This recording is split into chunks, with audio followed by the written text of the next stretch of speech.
Well, hi folks, I just thought I'd take you through a short ride that we did in the southern part of the Yorkshire Dales, beginning at Gargrave, which is near Settle. So I'll just show you the route here, and you'll see it starts in Gargrave in the south, and it works its way up over the canal up to Hetton, almost a completely straight road, and that's the first of the high points, and then it drops down and rises up again a little bit at Airton, and at that point you could just turn around and come back home, but what we did was we added in, the second time we did this, we added in a trip up to Malham Cove. Now, although the terrain map shows that it goes all the way there, we stopped about halfway between Malham and Malham Cove, simply because it was quite difficult to get a tandem up much further. So what do we need to know about it? Well, both times we started actually at JD Tandems because we were looking at updating and replacing our tandem.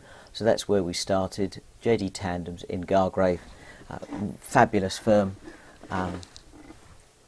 Just speak to Jamie there and he'll be able to guide you as to what you might need. So let's have a look at the elevation of the route. It starts fairly low down, it works up to Hetton, and then it drops down and again through Airton up, and then that little tiny peak you can see at Malham, that's Malham Cove. We didn't actually do that last bit, so you can ignore the tiny peak, and then really with a few ups and downs, some of them moderately steep, it heads back down to Gargrave. Okay, so we start in Gargrave, which is a really pretty little town, market town on the edge of the Dales. You pass over the canal. The canal's quite busy. We were able to watch some boats passing through the locks. So we pass through Gargrave and then we head up towards Hetton. It's really easy to find, some great countryside on the way, and then you could stop at Hetton if you like. There's a little garden. It's very steep.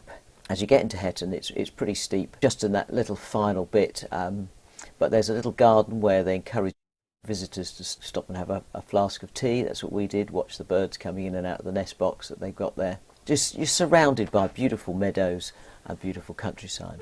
After Hetton, you then essentially almost directly west. You're taking signs to Airton up initially, and then after that there's quite a lot of down as you head towards Airton because you're already up a little bit, and then as we arrive in Airton, you know, you're going past typical Yorkshire walls and stone buildings on the way. The roads are fairly empty, there's not much there, a bit of farm machinery, and then you arrive in Airton.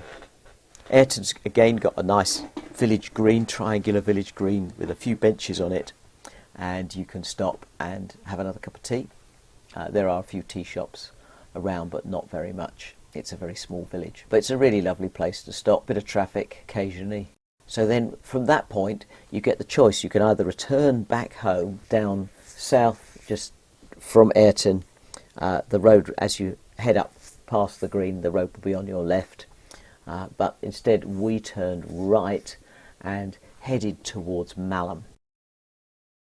So what goes on at Malham? Well, that's really where the national park centre is, and it's from there that you can head up into the cove. It's mostly walkers. It is pretty busy, but it would recommend it as a journey because you get a chance to see some of the beautiful scenery that you've got around there. So take the path up towards the cove. There's a road and it's got a parallel path beside it, which the farmer's not very keen on. You can push your bike up there, but you're not supposed to ride on the path. So we took the road most of the way up and then worked across onto the path and just allowed ourselves to push the bike for a short way, and then we rode back down again.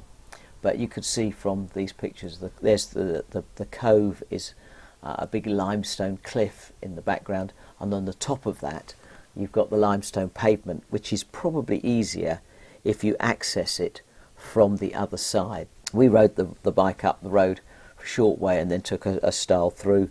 There's lots of signs all over the fields from the farmer saying no riding of bikes, stick to the path, etc, etc. And then we didn't go all the way to the cove because that last bit is pretty steep. If you want to visit Malham Cove, then I would recommend parking over near Malham Tarn and then walking your way maybe around the edge of Gordale Scar up to Malham, then cross down through the town of Malham and then back through Janet's Foss. That makes a really nice walk. So you can see here from the top of the road, as we head up through the road, you can see some beautiful countryside. The fields are generally unimproved, so you've got some very nice wildflowers if you know what to look for.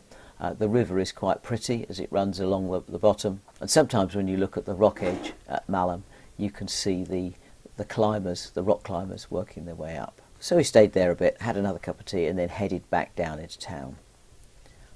Here you can see the road and the path running parallel. It's entirely up to you which one you choose. Whilst in Malham, I know you've probably already had a couple of cups of tea already, but there's some toilets there, but I would also recommend the old barn tea rooms. The guy had only just opened up. He's had a really rough time during lockdown. He wasn't able to open, so go in there and support him. He was really very friendly, and does absolutely fabulous ice creams. So if it's a hot day, get yourself an ice cream and maybe a cup of tea from there.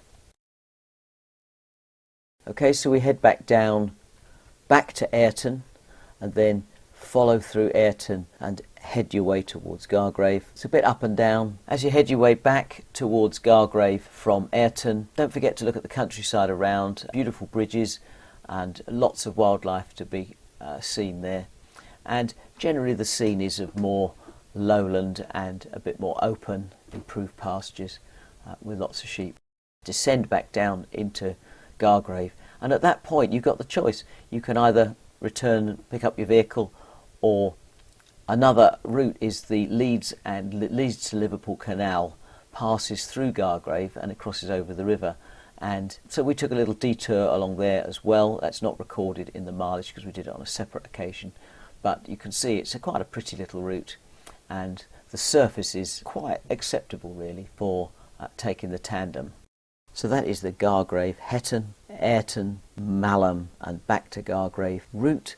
I would grade that as being a bit stiff on the old legs, but not insurmountable. We didn't have to get off at all at any point, and there's loads of places to stop, loads of toilets on the way, and really quite pretty countryside. Not until you get up towards Malham does it start to take on that rough moorland hillside look about it. Mostly it's sheep farming and a bit of cattle and a few horses, but very pretty and definitely recommended. The ride itself, I think our ride took us about, well, we spent quite a long time just up at Malham. The route was about 17.5 miles because we didn't go up to the cove, and it reckons about 2 hours to do the journey. So we took about 3.5, which was pretty relaxed, and stopped for several cups of tea along the way. So enjoy the route, and I'll meet you at our next ride, which will probably be further north, and I think we'll head around Middleham. Okay, take care, and remember, takes two to tandem.